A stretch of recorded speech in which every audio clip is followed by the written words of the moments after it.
Hai rekan-rekan sobat sekalian, selamat datang di podcast kita hari ini. Sebelumnya perkenalkan saya Ganadion selaku host untuk memandu obrolan kita pada hari ini selama 30 menit ke depan.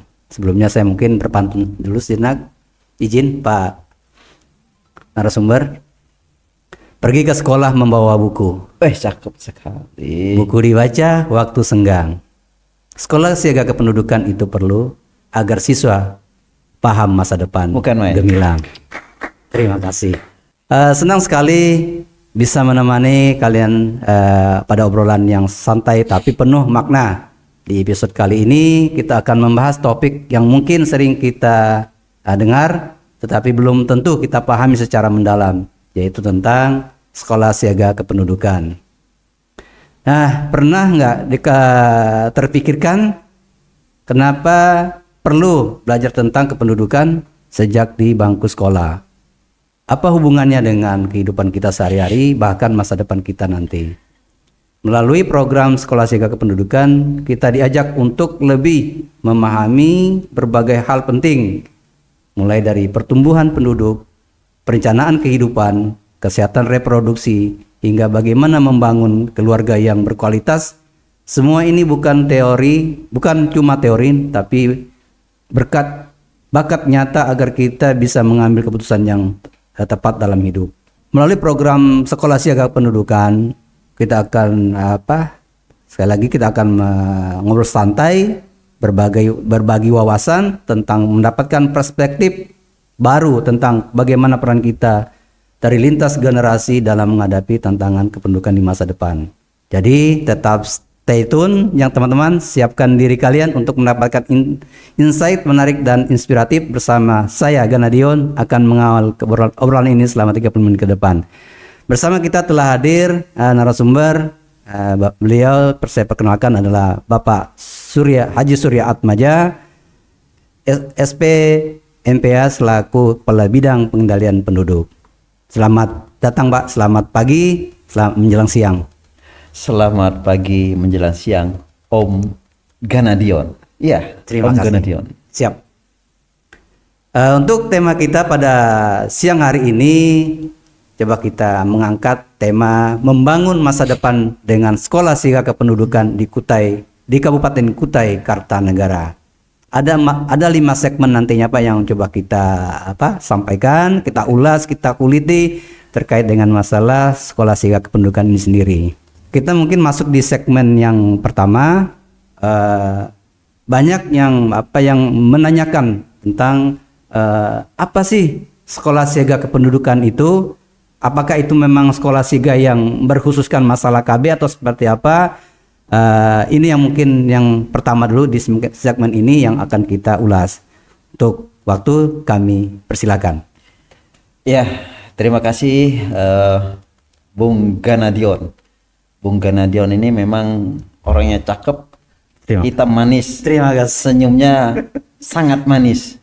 Biasanya kalau cewek-cewek cantik itu kelepek-kelepek kalau lihat Bang Ganadion.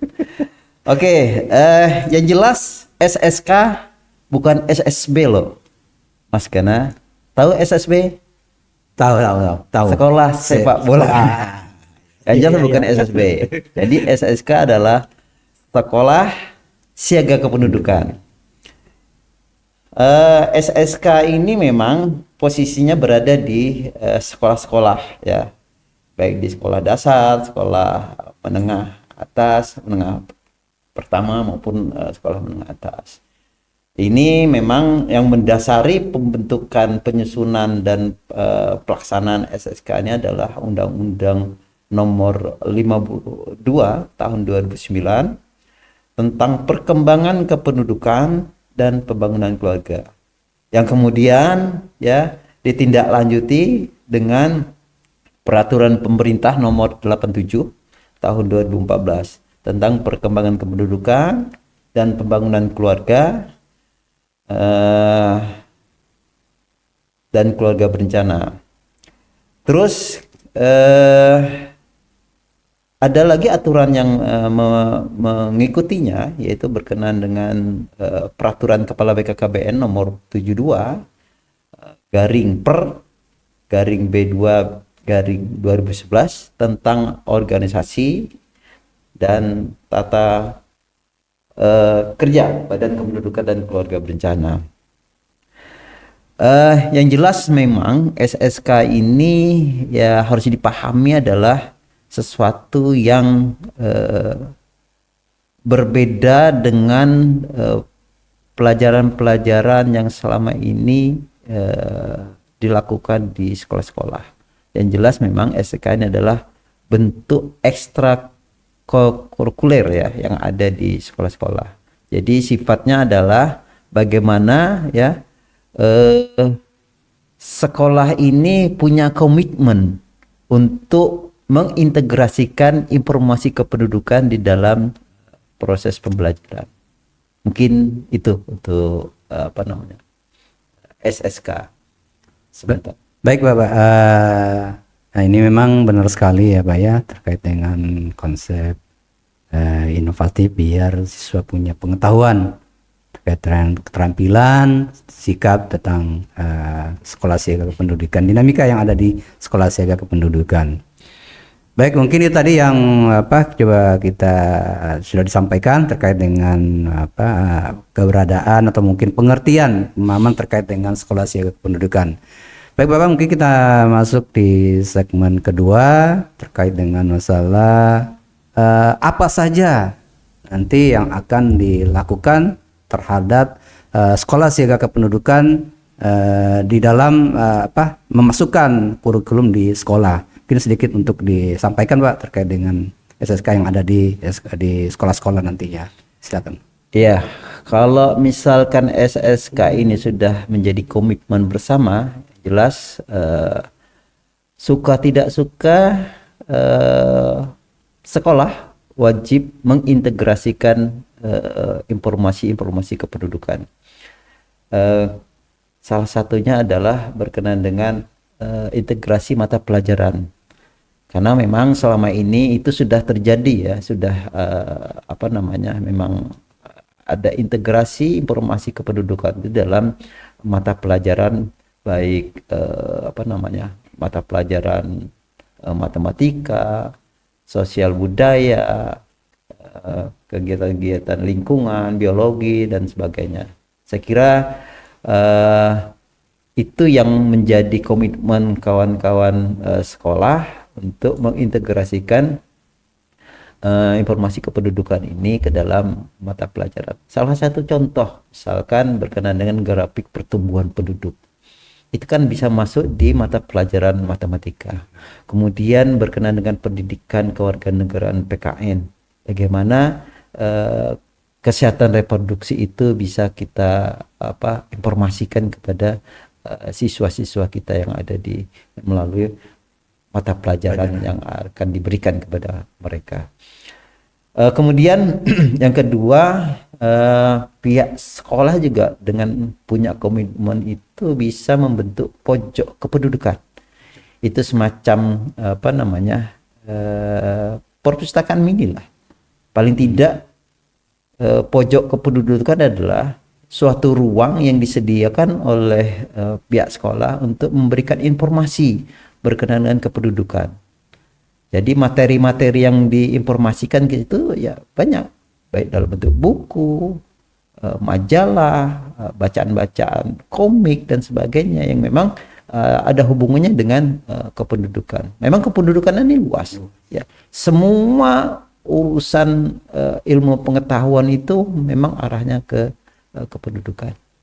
Jadi gampang sebenarnya kalau misalkan kita ingin mengintegrasikan kebijakan kependudukan, informasi kependudukan itu dalam suatu kehidupan sehari-hari kita, baik di sekolah maupun dalam kehidupan kita sehari-hari ya, khususnya untuk di sekolah itu ya, karena kita punya komitmen untuk mengintegrasikan kegiatan kependudukan di sekolah ya, kita harus mengoptimalkan itu. Baik Bapak, mungkin tambahan sedikit ya terkait dengan masalah tadi ada pojok kependudukan. Mungkin ada juga nih kita ada mengenal namanya PIKR. Ya. Nah, ini seperti apa Pak hubungan untuk masuk ke dalam suatu pojok kependudukan atau mungkin nanti sekolah siaga kependudukan terhadap hubungan dengan PIKR-nya sendiri. Mungkin sedikit Pak kan sampaikan. Iya, PIKR ini sasarannya adalah remaja. Memang rata-rata sekolah itu kan umur remaja ya, yang SMP, SMA. Jadi memang ini tepat sekali ya bagaimana kita sasaran ini menjadi sasaran yang cukup bagus untuk memberikan informasi kependudukan. PIKR, bagaimana kita memberikan masalah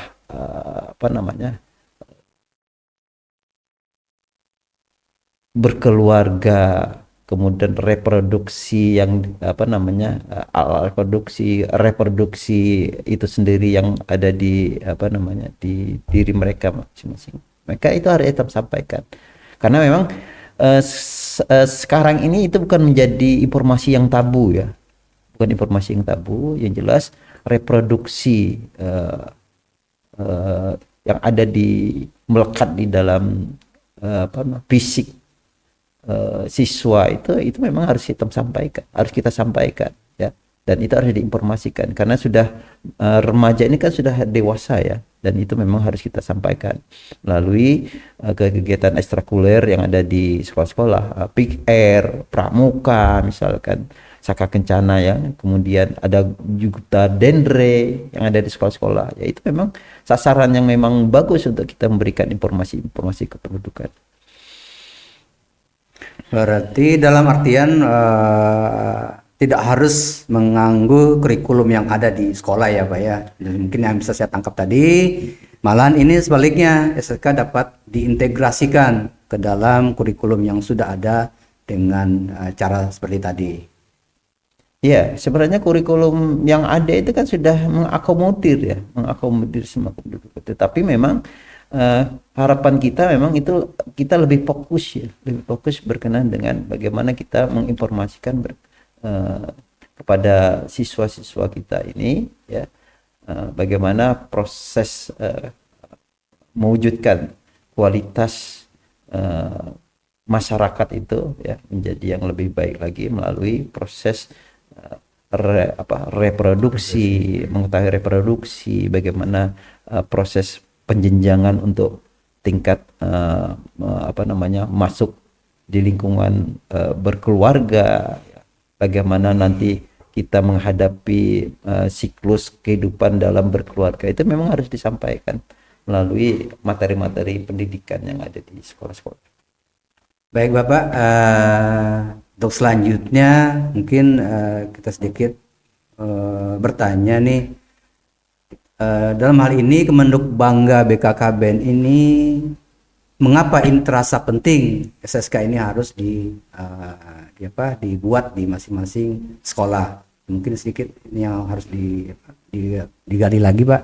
Kenapa itu sangat penting Kemenduk Bangga itu dengan adanya sekolah siaga kependudukan di sekolah-sekolah itu Pak? Ya, karena memang kita kan punya sasaran dan target ya yang harus kita harus kita kuatkan. Salah satunya bagaimana menguatkan pengendalian pertumbuhan penduduk ya, terutama kelahiran ya, yang memang perlu menjadi konsentrasi kita untuk mengawal ya, keseimbangan pertumbuhan penduduk itu ya.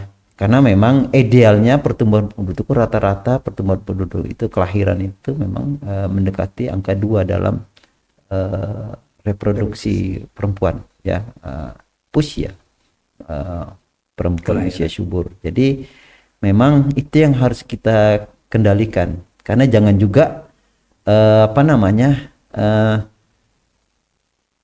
kelahiran itu cukup tinggi ya, karena itu akan mempengaruhi keseimbangan daya dukung daya dukung kewilayahan, daya dukung ekonomi dan sebagainya, itu akan mempengaruhi itu. Oleh karena itu tugas kita di BKKBN ini yang dibantu oleh dinas-dinas di kabupaten kota itu memang bagaimana kita mengendalikan pertumbuhan penduduk itu melalui kelahiran itu ya rata-rata mendekati 2, jangan sampai tinggi lah ya, kalau 3 itu sudah tinggi, dan itu pun sebenarnya tidak boleh juga rendah, karena itu akan mengurangi kualitas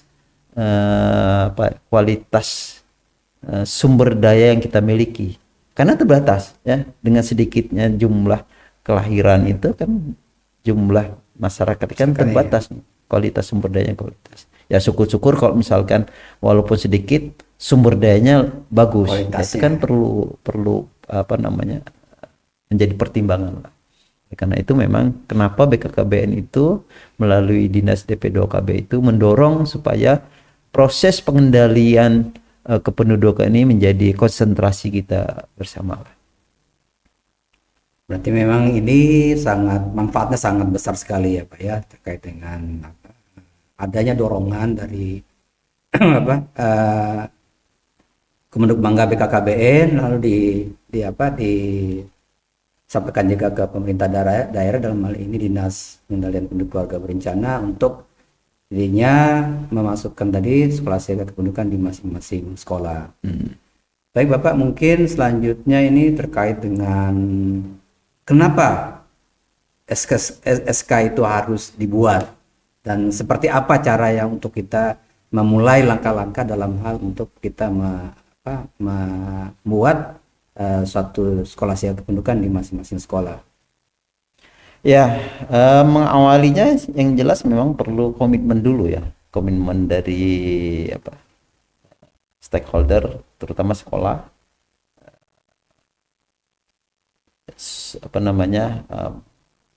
leader dari sekolah itu harus punya komitmen, kepala sekolah, guru-guru, termasuk siswanya ya, punya komitmen bersama dulu ya untuk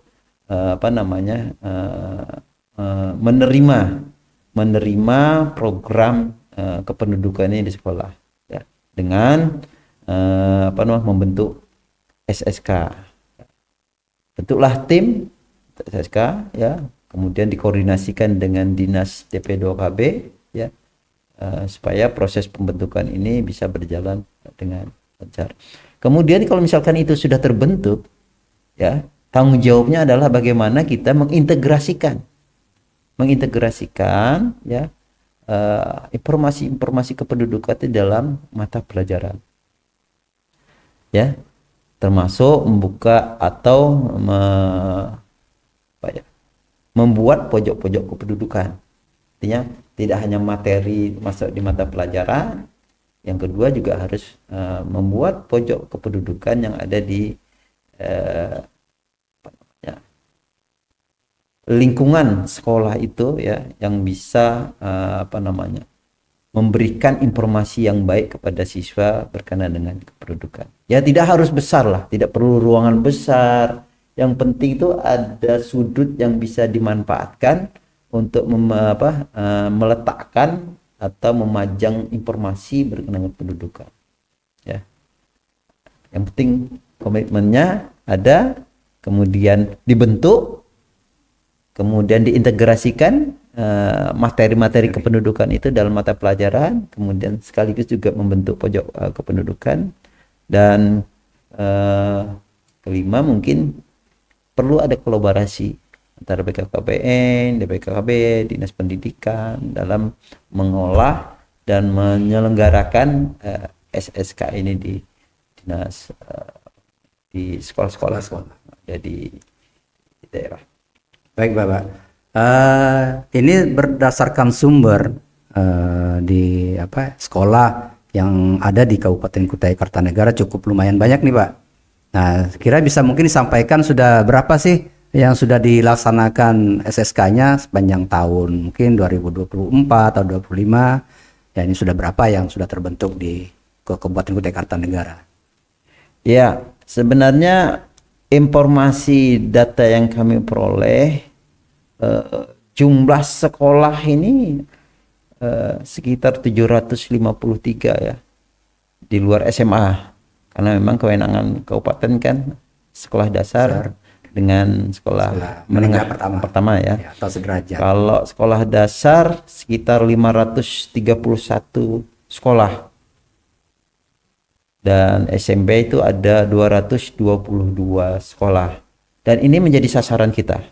Menjadi sasaran kita untuk pembentukan SSK itu.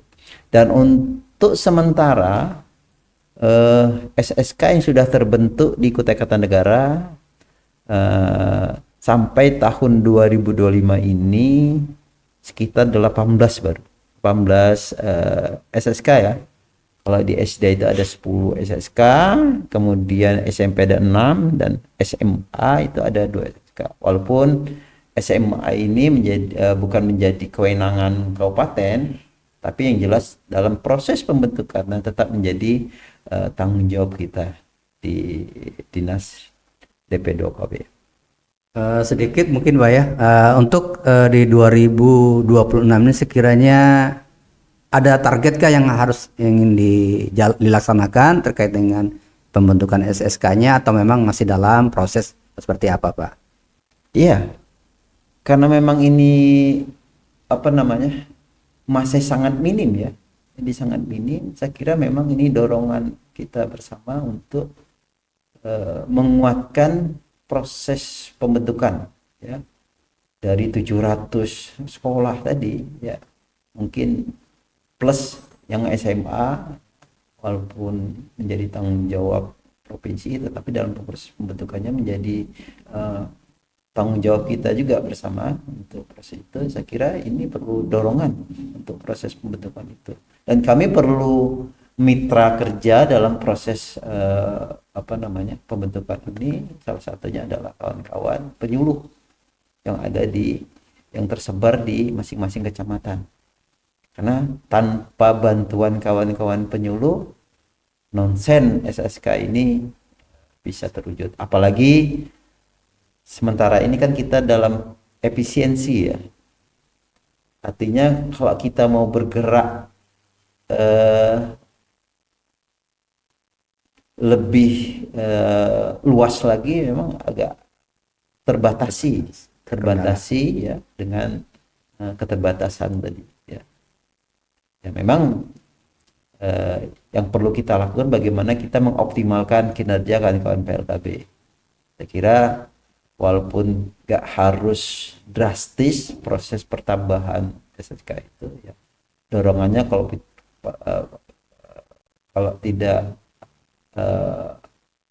menjadi harapan kita bersama itu adalah bagaimana setiap tahun itu ada peningkatan jumlah SSK itu. Baik Bapak, mungkin waktu ya yang sudah membatasi akhir dari obrolan kita ini sangat mengasihkan Pak terkait dengan masalah SSK. Mungkin masih banyak memang yang harus dikulik lagi nih Pak terkait dengan SSK. Namun karena waktu ini yang membatasi kita, yang untuk pertemuan kali ini mungkin kita akhir dulu ya Pak ya, untuk yang segmen SSK-nya. Ya mudah-mudahan nanti kita ada pertemuan selanjutnya. Mungkin sekaligus Pak, mungkin ada closing statement yang harus disampaikan sebelum kita tutup acara ini. Ya, yang jelas sesuai dengan grand design yang sudah kita susun ya, grand design pembangunan kependudukan 5 pilar. Bagaimana kita mengawal kualitas penduduk, mengawal kuantitas penduduk supaya ada keseimbangan, kemudian secara administrasi, mobilisasi, itu perlu kita dorong untuk peran semua stakeholder. Salah satunya adalah sekolah. Karena penting sekolah ini kita libatkan sebagai stakeholder yang untuk melakukan implementasi 5 pilar ini adalah karena memang dekat dengan masyarakat, terutama remaja dan anak-anak dalam proses pertumbuhan, dan itu yang menjadi concern kita untuk lebih dioptimalkan untuk memberikan informasi, edukasi, dan komunikasi berkenan dengan kependudukan ini kepada masyarakat melalui sekolah-sekolah yang ada. Harapan kita ya, kita ingin mewujudkan generasi berencana untuk Indonesia Emas 2045. Itu yang penting. Terima kasih sekali lagi Bapak Surya Atmaja atas penyampaian terkait dengan isu sekolah siaga kependudukan dan materi kependudukan pada siang hari ini. Saya selaku host ucapkan sekali lagi terima kasih atas penyampaiannya. Kita akan bertemu lagi di segmen berikutnya. Oke. Ayo, Man. Mungkin sebelum saya tutup, saya mungkin berpantun sedikit lagi, Pak. Oh, boleh. Memang raja pantun, Bung Ban. Karena Dion Ke pasar membeli buah semangka. cakep. Semangka manis dibagi rata. Ya, Sekolah siaga kependudukan membuka wawasan kita agar Cakep. bijak mengambil keputusan luar terhadap masa biasa. depan. Terima kasih. Terima Sampai kasih. jumpa. Sampai jumpa untuk mitra DP2KB. Siap. Rencana Itu keren. keren.